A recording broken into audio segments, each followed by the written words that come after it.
I'll sit there, yeah. Have you got the halo and the shoulder thing going on? Yeah, there's a halo. The shoulders are good. These aspiring filmmakers are using video to document the oral history and stories of their urban elders. Can you tell me your name, please? My Indian name is Topwa. We were the first generation to be free from reservation in 1969. Interviews that are part of a bigger project to record the history of Aboriginal Vancouver. A history that has been lost in layers of concrete and steel.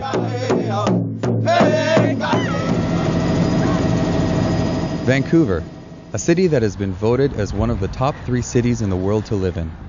Its outstanding beauty, high quality of life, and recreation has made it a world destination. Pretty crazy to think that this place was at one point like some type of rainforest. Yeah, and see prairie Indians and coastal Indians. And now just all concrete. Concrete forest everywhere. These youth are involved in a partnership between the National Film Board of Canada and the City of Vancouver. There's a really cool quote from somebody who says that, "I don't know who I am until I know what stories I belong to." Kamala Todd is the social Aboriginal planner with the City of Vancouver. She is spearheading the Our City, Our Voices project. And we've brought together youth from the Musqueam, Squamish, Tsleil-Waututh and urban communities to get some wonderful top-notch training from Aboriginal media artists.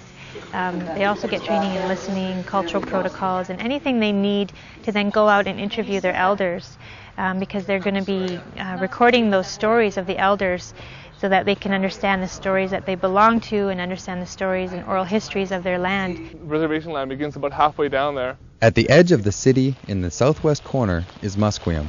It is one out of 3 Indian reserves in Vancouver and also home to Wade Grant. We found out that it's changed a lot in the last 50 years. People were spread out, the homes were spread out.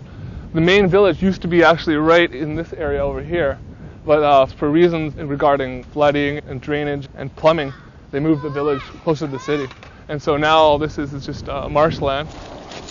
Are you guys able to remember all this stuff? Like when the gardens were there? Even though many of the youth were born and raised on the reserve, taking part in this project has given them more insight into their traditional territories. The village used to be here, and apparently down towards there, that's where the church used to be, the Catholic church, I guess. And a few of the houses just lined here, and there are longhouses that lined along here as well.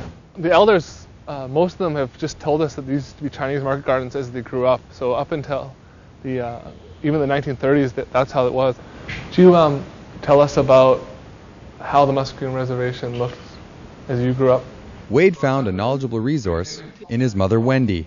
When I was growing up, it was a wonderland for children. I would say it's educational, very much so. There are so many things that I didn't know that I've learned from these people, because these people, their families have different stories and different memories of areas, and being able to hear that is a very educational thing, and being able to pass it on is makes me very happy to be able to pass it on to other people as well, to carry on that torch. It was really important that we link the youth with their elders so that those stories can stay alive.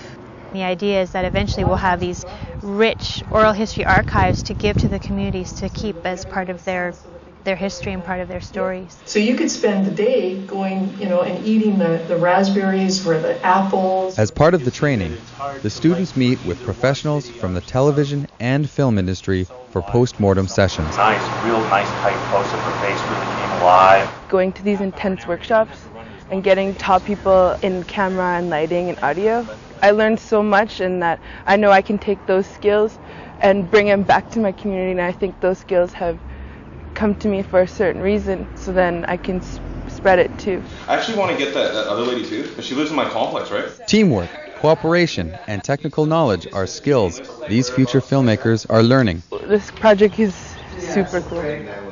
For the students, it's been a tool to help them strengthen their ties with their elders and their history. It really opened up my eyes to get to know the elders and talk to them, get to know the stories about the past. It's very important. And also the hearing the languages is pretty neat. The Coast Salish language is pretty awesome. I think they're really beginning to learn just how important their role is, and that's giving them confidence to go forward, and also to realize that media really is a powerful tool. imagine, pretty long time ago, I bet you there was like longhouses, along the way towards Stanley Park, this whole in, Now there's stacked up longhouses.